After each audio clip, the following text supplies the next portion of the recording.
This here is the absolute best GPU released in 2026.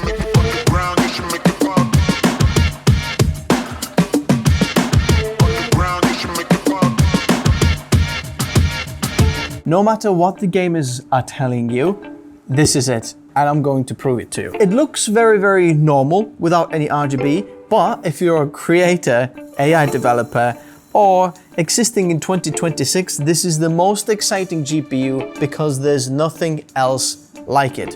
Let me show you. So then let's put this card to the test. Very important to mention that this video is sponsored by PNY, but I went to them with the idea and I contacted them because I saw this card at Computex and I was super excited. So it's my creative concept and they've been absolutely lovely to work with.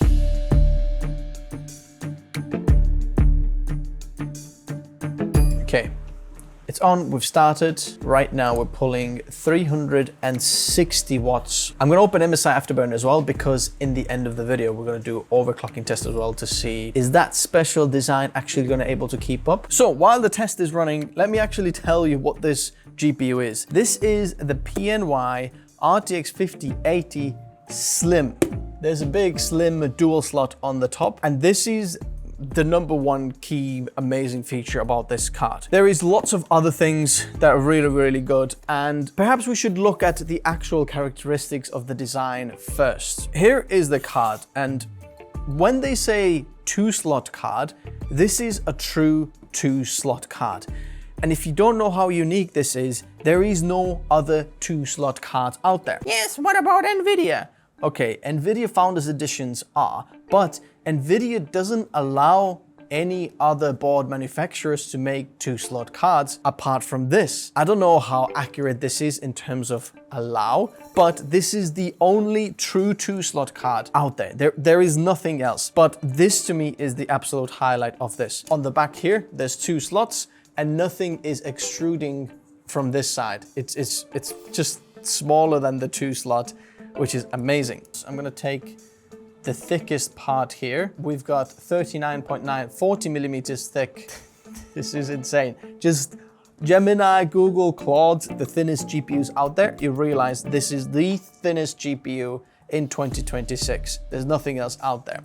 And if I slot it down, you can see there's also something very interesting happening because these fans are very, very large. The whole diameter is 120 millimeters roughly, but the actual fan is slightly smaller. So the inside fan diameter is 115, but they're basically 120 millimeter fans, which is just amazing because the bigger the fan, the less noise it has to make. It can push more air through. And that's why this card is also a little bit taller. It is 135 millimeters. And then in terms of length of this card, literally 30 centimeters or 300 millimeters. That makes this card extremely, extremely slim factor. But if you look at the pass-through here as well, the whole fan is basically just an air pass-through. Now, because of this design, your creativity should already go to places thinking, wow, what you can do with this, because it can go to a lot of places. Also, the GPU power cable, which I'll show you in a minute, kind of goes inside there. There's this cut out because the board is actually smaller than the heatsink. That means that you're not gonna have an extra bit of the cable coming out as well, making the card really, really deep, which is really cool as well and helpful really in smaller compact builds where you have to hide the cable. You can make the cable go upwards or down under. In terms of cooling this, there is 6 heat pipes and a massive vapor chamber in there to cool it all down. And the test is running, so you're gonna see this later on in this video. On the top here, you can see 3 screws, and this is where you can attach some kind of bracket to make sure that the GPU doesn't sag. Now, one of the main reasons for this 2-slot design is if you want to use it on a small form factor, obviously it's slim, but if you want to use it in a normal ATX size build, it keeps clear of all the other PCIe slots, which is a very unique feature about this. And perhaps you're wondering, surely we're going to pay more for this than any of the other 5080s out there. In fact, it's not true. This is actually a lot cheaper than most of the other 5080s out there, and it's even OC version of this card. Plus, it's a lot cheaper than Founders Edition NVIDIA, so there's a lot to go for why this card is very, very good and why you should buy it. Links in the description below. The card is actually very, very rigid. So if you're looking at here, I have hardly any GPU sag. I would say nothing at all because it's slim, light. It's not like one of those heavy ones that just start to go like that. The GPU is on, pulling, and right now we're testing a real world workload for creative professionals. Oh man, the GPU is extremely quiet. Look at the pass through there. And then if you put it on this side of the fan, it comes out from this side. Interestingly, actually some of it actually blows even behind it. It really is working well. And because such a big pass through, look how much airflow actually goes onto the RAM as well. Now, if you're a creator, there are some other benefit for this card if you don't already have a 50 series. It's the only card apart from 5090 that has 2 decoders. So if you have a timeline performance that is not VRAM bottleneck, this has a similar timeline performance as a 5090, which is absolutely amazing. 5070 Ti and everything lower has 1 decoder. This is the only card that has 2. It's got 2 decoders and 2 encoders for really good timeline performance.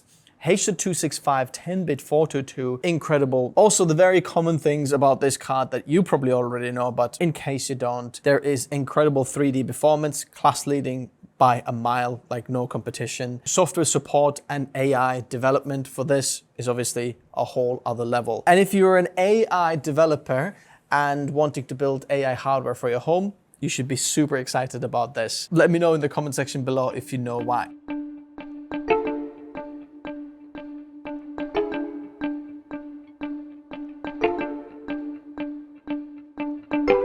As you can see, the temperature is not going any higher, any lower. It's kind of hovering there. The temperature, maximum temperature is 68.6 degrees. And this is not on the very maximum, 68.3 right now in there.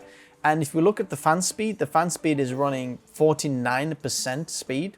So less than half of the speed, and it's completely keeping up with the temperatures. You've got an open PC case. Why are you doing this? Well, if I put it in a case that has bad airflow, it wouldn't really be fair on the card and testing this. All the cards I'm testing to the card's own heatsink design. Obviously, if you've got side panels on, it's probably gonna run a little bit warmer. As you can see, we've got 26.7 degrees inside here, ambient temperature. That is quite warm. What I want to try now is if we raise the actual power limits, what happens then? We can raise the power limit to 110%. Let's hit go. Now we're pulling just shy of 400 watts. I can see that the fan speed is 51% now. You can see from this point we switched it on, but are we going to go much higher than that? Honestly, I am very impressed by this card's design. In some ways, I'm thinking 450 watts even from this card would not be an issue. I wonder if it could actually hold 1590. Could they do a 1590 with this type of design? I don't know, 600 watts maybe would run a little bit warm, but 400 watts, 5080 overclocked is really, really good. As you can see, the fan speed is only 53% and we are 71.6 degrees. As you can see, again, we have just plateaued, fully saturated the heatsink. Ambient temperature is going slightly higher as well. And I'm gonna put the fan speed to 100%. Let's see what happens with the temperatures then. Go.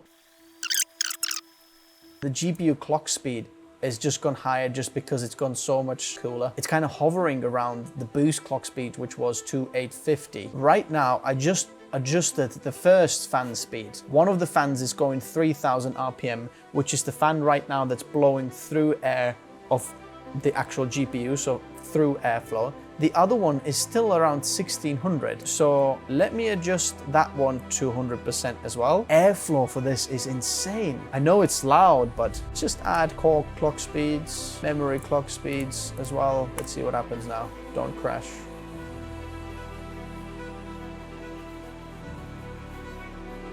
Look at that, our GPU clock speed easily 3100 megahertz. The temperature is 63.7 degrees. Let's see, when is this gonna crash? 4 clock speeds. I'm gonna do 411, 3.2. Memory overclock. I wonder if we can get 1000 there. 2000 megahertz. But dude, my GPU is 63 degrees and it's 26.6 degrees Celsius outside. I'm just gonna go core clock speeds. Yeah, okay, that died. Oh, that is interesting. It didn't actually reset the computer. So, conclusion about this GPU. As you can see, all of my other PCIe slots are free. I could install anything else down there what I would like, which for creators or AI developers is absolutely insane and absolutely amazing. Secondly, this design is not just like, oh, we're gonna restrict or we're gonna have some other bad sides because we have slimmed down the design, because in essence there's maybe 40-50% less of heatsink than other 5080s. You haven't actually lost out on anything. I'm 110% power limit, pulling 400 watts. I don't know if you're supposed to do that or not, but it's just running under 71 degrees where the ambient temperature is 27 degrees, which is very, very good results. It's very, very low. The card is very, very quiet. I am so impressed. And here's the proof why this is the best GPU made in 2026. Because of the design, it allows you to have a whole new way of using the card in places where you can't do it, or have access to other PCI slots to do other things which other cards don't allow you to do.